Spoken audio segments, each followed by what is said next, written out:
Are you really our child? My dad asked as he looked at my report card. Growing up in a family of doctors, I always thought I had to become one too. I studied hard since I was a kid, and my grades were always the best in my class. But to my dad, who is a doctor, that wasn't enough. He said I had to be the best in the whole country or it didn't count. Hearing this over and over made me start to hate the idea of being a doctor. My name is Emily. Both of my parents are doctors, and so are my relatives. I have an older sister, and my parents always thought we would both become doctors. My sister Jessica was always the favorite and did everything perfectly. Everyone thought she would become a doctor, and she did, with no problems. I think that's impressive, but she was always spoiled and praised for even the smallest things. I was jealous. I was always compared to Jessica and told I wasn't good enough, even though she is 5 years older than me. It wasn't fair to expect me to do the same things she could do. Over time, my parents stopped paying attention to me. When Jessica was stressed from studying, she would yell at me and sometimes even hit me. But I never told anyone because I knew my parents wouldn't believe me. I went to a school to prepare for college, but I didn't want to go to college. After a lot of verbal abuse, I left home. I had been working part-time and saved enough money to get by. When I graduated high school, I found a job at a hotel in a tourist area that included a place to live.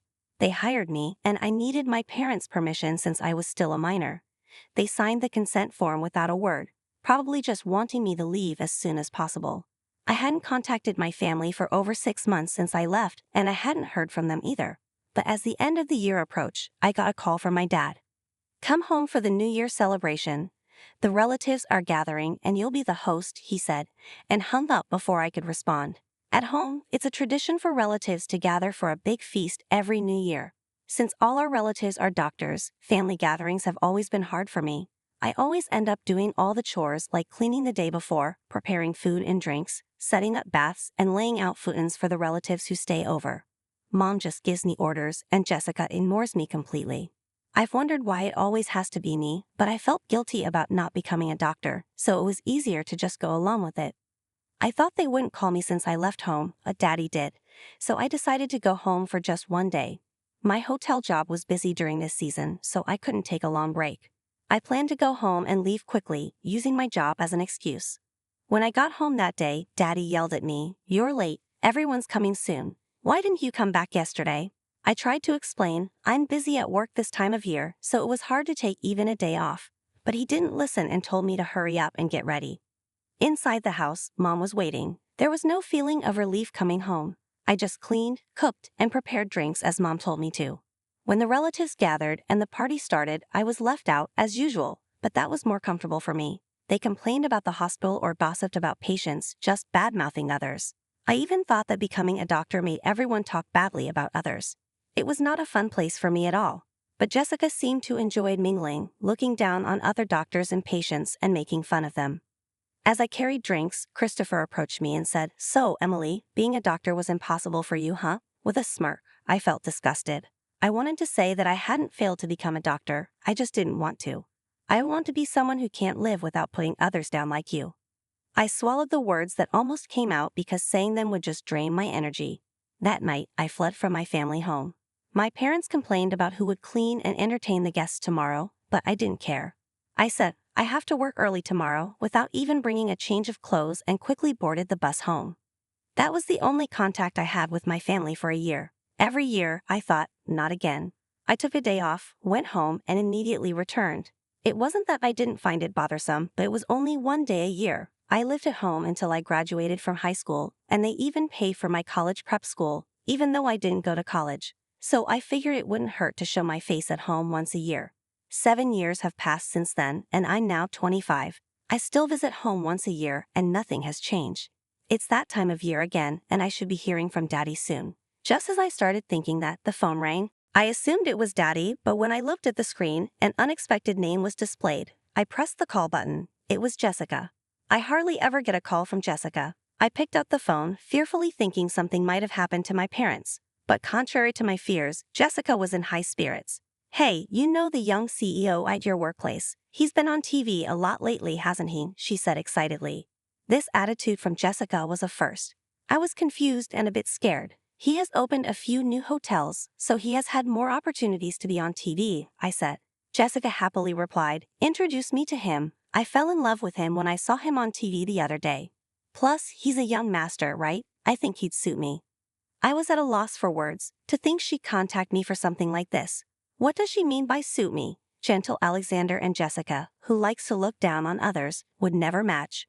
While I was lost for words, Jessica continued the conversation. Oh, I see. You, a lowly worker, wouldn't have a chance to be close to the CEO. Maybe you've never even met him. Even if you have, a plain woman like you wouldn't stay in his memory. Even though I didn't respond, Jessica kept talking, satisfying herself. I tried to interrupt, but Jessica's momentum was unstoppable. That's right. Do you know when the CEO will come to your place? I'll stay over that day. If I can meet him face to face, he's mine. He won't be able to resist a beauty like me, so make a reservation and let me know. And since I'm going out of my way to stay over, you'll have to cover the lodging costs, Jessica said. I was speechless. Jessica, aren't you having arranged meetings for marriage? In our family, it's customary to be married by 30, and many go through arranged meetings. I thought Jessica had already done that. Arranged meetings? There's no one decent. The other day, they introduced me to a 35-year-old guy. I need someone who matches me, she replied. I was disheartened, so Jessica even looks down on her arranged meeting partners. That doesn't mean I have to introduce her to Alexander. I told her it was impossible and hung up the phone. A month later, on New Year's Day, I went back home for just one day. I planned to entertain my relatives as usual and then leave quickly. But this year, my relatives were unusually intrusive. You work at a hotel, don't you, Emily? I can't believe you can keep up such a low-end job, Christopher said. Mom added, Indeed, we're impressed you can do a job that's not as essential as ours. Even Daddy chimed in, I'm glad you left the house early. Now I don't have to hear from the neighbors about what you're doing. I'm sorry I'm such an embarrassment. I knew they felt that way, but hearing it all at once was indeed sad. Jessica laughed, You don't have any redeeming qualities, so you'll be alone forever, right? What will you do? Her words made my sadness disappear. I wanted to give it right back to her. I finally released the emotions I'd been holding back against Jessica. Jessica, you're 30, aren't you? You're 5 years older than me. What are you going to do if you keep having such high expectations? You'll be left behind. I blurted out those words and Daddy was furious. How dare you say that about Jessica? Apologize now. My parents were always on Jessica's side. Jessica was their only darling. If that's the case, I wish they would live as a family of 3 forever. I sighed, ignoring Daddy's rage, which seemed to make him even angrier. What's with that attitude? Who do you think raised you this far? Mom was nodding beside Daddy. The relatives were the same. They all agreed with my parents. I felt completely fed up, but before I could say anything, Daddy yelled, You, a failure like you, are a shame to our family. Get out now. His expression was clearly mocking me. I took a deep breath and said, I won't be coming here anymore after this year. I picked up my belongings and headed for the entrance. Thank you for everything up to now, I said. Then I heard the sound of a car outside. When I opened the door, a luxury car was parked there. My parents and Jessica noticed the car and came out. A man was getting out of the driver's seat. Jessica was the first to recognize him. President? It was Alexander, the president of my company, the person Jessica had asked me to introduce her to. Alexander walked toward the entrance. Jessica said excitedly, Emily, could it be that you? It seemed like she wanted to ask if I was going to introduce him. I laughed. Sorry to keep you waiting. I was just leaving, I said to Alexander, and he smiled. I thought it was about time, so I came to pick you up, Alexander said.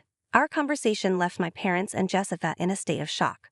Behind them, I could see the faces of the relatives who had come out to see what was happening. Daddy was staring at Alexander, dumbfounded. Alexander walked up to Daddy. I apologize for my late greeting, he said. Then I leaned close to Alexander and said, He's my fiancé. We're getting married next month. Huh? Was that Jessica's voice, my parents' voices, or both? I laughed and added, But I have no intention of inviting you to the wedding. I have no lingering attachment to this house, so I don't think I'll be coming back. It seems this wasn't the place for me to return to after all, I said, turning to Alexander. After Alexander proposed to me, he said he wanted to meet my parents, so I explained my situation to him. Everyone had noticed my reluctance to go home, and once they heard about the bad reputation of the hospital where Jessica worked, they understood. Ignoring my stunned family, I continued, By the way, there's a new hotel opening near Daddy's hospital. I'm involved in the project, and during my local research, I found out that Daddy's place has been involved in multiple medical malpractice cases and scandals. Is that right? Daddy's face turned pale at this. You're not involved in this, are you, Daddy? The local people were so shocked by the hospital's bad reputation. Jessica works there too. Are you sure it's okay? I asked. According to the locals, the reputation of Daddy and Jessica was the worst. I was shocked to hear from them, like father, like daughter, referring to Daddy and Jessica. At that time, I also heard about the scandals they were causing, and I felt somewhat responsible for it. That's why I'm excited to make the hotel business a success and please the locals. In contrast, Daddy and Jessica looked pale. Since I had told my fiancé Alexander everything, he simply opened the passenger door without any unnecessary interruption. I met Alexander right after leaving home under the previous president's policy that the next president should work in the field. We became close friends. I heard later that he fell in love with me at first sight. Unlike before, where I was constantly denied, the more I worked hard, the more I was appreciated. I worked hard because I enjoyed it, and he seemed to like that attitude too. Alexander took over as president after the previous one fell ill and proposed to me about 6 months ago. His words asking for my support resonated with me. Since accepting the proposal, I've been learning various things, focusing on business studies. I realized that I don't hate studying but rather enjoy gaining various knowledge. What I hated was studying only to become a doctor. When I find something fun, I tend to look into it, and the more knowledge I gain, the more I want to do. As I was about to get into the car, Daddy yelled, "Hey Emily, what's going on?" But I smiled and said, "I'm no longer a daughter of this house. Goodbye." Leaving my confused family behind, the car quietly drove off. Later, the new hotel opened successfully and I was busy working on-site from the first day when it was fully booked. Then my parents and Jessica came. Daddy, who spotted me, called out, "We came to see what kind of work you're doing and to stay over. Prepare the room quickly." I wanted to ask what nerve he had, but I was too busy managing the site. Seeing this, Alexander rushed over to send my family away, but they stubbornly caused a commotion in the lobby. Since I wasn't getting anywhere, I had a security guard step in. Then a woman named Olivia, who came into the lobby afterward, exclaimed, "Oh, it's you, the teacher." I later heard that she's a nurse at Daddy's hospital and doesn't think highly of Daddy and Jessica due to their arrogant attitudes. Seeing Daddy being escorted by the security guard, she seemingly found it amusing and shared it as a funny story at work. Olivia, it turns out, is a neighbor and friend to the front desk staff, and one of them told me about it naturally. The rumors spread throughout the hospital, causing Daddy and Jessica some embarrassment. As for Mom, she used to work at the same hospital but has since retired. However, her retirement was in name only. The truth was she was forced to quit due to a scandal. I accidentally heard Olivia slip this information. I had another job to attend to and was at a different hotel when my parents and Jessica came to the hotel again. Frustrated at their audacity, I had no hesitation in calling the police, and they were taken away for obstruction of business. Because of Daddy and Jessica's past behavior, the rumor quickly spread in the hospital. The hospital, already struggling financially, was apparently forced to shut down. Passing by my family's home a little while later, I saw it was vacant. They must have sold it out of financial desperation. I also heard rumors that Jessica's attempts at matchmaking had failed, so maybe various local gossip forced them to leave. I've changed my cell number so they can't contact me, and of course I have no intention of contacting them either. With the opening of the new hotel settled, I'm looking forward to my wedding next month with the wonderful Alexander by my side. Both my work and personal life are looking brighter than ever.